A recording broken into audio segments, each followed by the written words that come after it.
जय हिंद दोस्तों। जवानों को पैसे देने के संबंधित कई मामले एमओडी में अटके पड़े रहते हैं और संसदीय समिति की सिफारिश है, सब कुछ होने के बावजूद कोर्ट का ऑर्डर है, एएफटी का ऑर्डर है और जब जवानों को पैसे देने की बात आती है तो सरकार इस बात पे पल्ला झाड़ लेती है कि हमने फाइनेंस मिनिस्ट्री को भेजा है, हमारे पास पैसे नहीं है।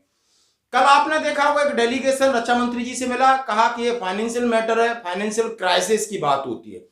और जब चुनाव आ रहे हैं अभी स्टेटों में घोषणाएं आंख बंद करके हो रही। मध्य प्रदेश में भले सरकार कर्जे में, लेकिन दबा के ये घोषणा वो पैसा देंगे, लेकिन सैनिकों के लिए किसी की आंखें नहीं खुलती है, ना जुबान खुलती है कि इनके लिए कुछ दें। इनके जो हक है एएफटी दिलाती है या माननीय न्यायालय दिलाता है, वो भी जाके एमओडी में ठप पड़ जाता है। आज मैं तीन बातों के ऊपर बात करूंगा। एक तो मामला है कि क्या आपकी एडिशनल 20% पेंशन, जिसका संसदीय समिति ने इसकी रिकमेंडेशन दी थी कि 65 साल के बाद शुरू हो जाना चाहिए था, क्योंकि यह जरूरी है। अभी तक 80 साल के बाद था और उसमें भी पेच फंसा है कि 80 साल शुरू होने से पहले फर्स्ट डे के दिन से शुरू हो जाना था 20% बढ़ोतरी। और दूसरा मामला यह था कि अब बहुत सारी चीजें सामाजिक विसंगतियां हो गई हैं, इसलिए 65 साल के बाद 5% की बढ़ोतरी करिए, 70 के बाद 10 की करिए, 75 के बाद 15 की करिए, 80 के बाद 20 का फिर शुरू हो जाएगा। मतलब 3 स्लॉट के ऊपर बात की थी और ये डीआरपीसी की सिफारिश, संसदीय सिफारिश इसलिए की गई थी। उन्होंने कहा है कि सामाजिक बदलाव हो रहा है, कोई भी संयुक्त परिवार में नहीं रहना चाहता है, वृद्धावस्था में कोई भी नाती या कोई भी लड़का अपने माँ बाप को नहीं रखना चाहता है, इसलिए उन्हें एक सामाजिक जीवन जीने में कठिनाई आती है, इसलिए उनके पास पैसा होना जरूरी है। उन्होंने कहा कि केंद्रीय कर्मचारी हो, रेलवे हो, डाक हो, उनके लिए सर्वे कराया गया था, आखिर कितने लोग हैं, कितना खर्च आएगा, इसकी रिपोर्ट पूरी बना करके और फाइनेंस मिनिस्ट्री को भेजी। वो मामला ऐसा का ऐसा ही अटका है। और कौन से मामले अटके हैं जरा हम आपके साथ बोर्ड पे चलते हो, बोर्ड पे शेयर करते हैं। इससे पहले जनरल सतवीर साहब ने इसके लिए फिर ट्वीट किया। उन्होंने पीएमओ इंडिया को लिखा, डिफेंस मिनिस्ट्री को लिखा, सेक्रेटरी डीएसडब्ल्यू को लिखा, एडीजीपीआई में उन्होंने लिखा old age increment in pension of government employees to start from first day of 80th years age instead of completion 80 years, court already given judgment, more ESM approach court, government requested issue amendment to existing policy. उन्होंने इतनी बड़ी बात कही। क्या existing policy के बारे में, इसके ऊपर भी हम बोर्ड पे बात करते हैं। दोस्तों मैं सबसे पहले, सरकारी खजाने पर बोझ है सरकारी कर्मचारी, निर्णय के बाद भी आनाकानी है। जैसे कि मैं एडिशनल पेंशन आपकी बात 65, 70 और 75, यहाँ 5% या 10% या 15%। डीआरपीएससी की रिकमेंडेशन है, संसदीय समिति की रिकमेंडेशन है, लोकसभा में चर्चा है जो मैं आपके साथ शेयर कर रहा हूं, लेकिन यह मामला अभी तक फाइनेंस मिनिस्ट्री में पेंडिंग पड़ा है। उन्होंने बोला है हमारे पास अभी इतना पैसा नहीं है। मतलब पैसा बाकी चीजों के लिए, जहां कर्मचारियों के या सैनिकों को देने के लिए पैसा हर बार ये क्वेश्चन आ जाता है।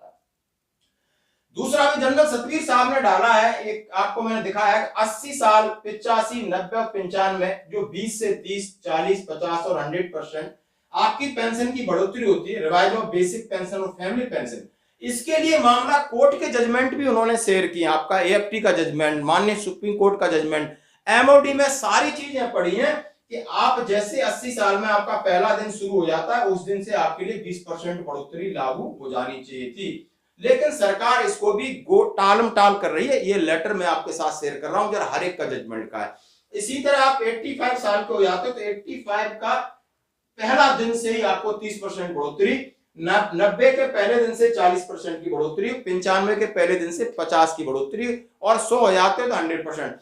यहां तक आजकल पहुंच कहां रहा है, एवरेज आयु भारत में 62 ईयर्स रह गई है। तो आप ये 65 वाले पहलू के ऊपर विचार करना चाहिए था और ये मामला हर साइड से इसको सपोर्ट मिला है, लोकसभा में, राज्यसभा में, सिविल में, सबने रिकमेंडेशन दी है, लेकिन जो सरकार बैठती है वो सिर्फ एक ही बात कहती है, मेरे पास पैसा नहीं है कर्मचारियों को देने के लिए, एडवर्टाइजमेंट के लिए, चुनाव के लिए, रैलियों के लिए, झूठी खबरें फैलाने के लिए बहुत पैसा है, कोई दिक्कत नहीं है, लेकिन जहां ये इस तरह का पैसा है वहां पैसा नहीं है।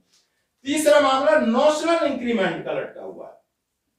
नॉशनल इंक्रीमेंट आफ्टर 1 जनवरी 2006 के बाद जो रिटायरीज हुए हैं उनको नॉशनल इंक्रीमेंट देना है। कब मिलता है? जैसे कि साल में एक बार आपको सर्विस इंक्रीमेंट 3% मिलता है, चाहे आपका इंक्रीमेंट 1 जुलाई से शुरू होता हो, चाहे 1 जनवरी से, एक ही साल में।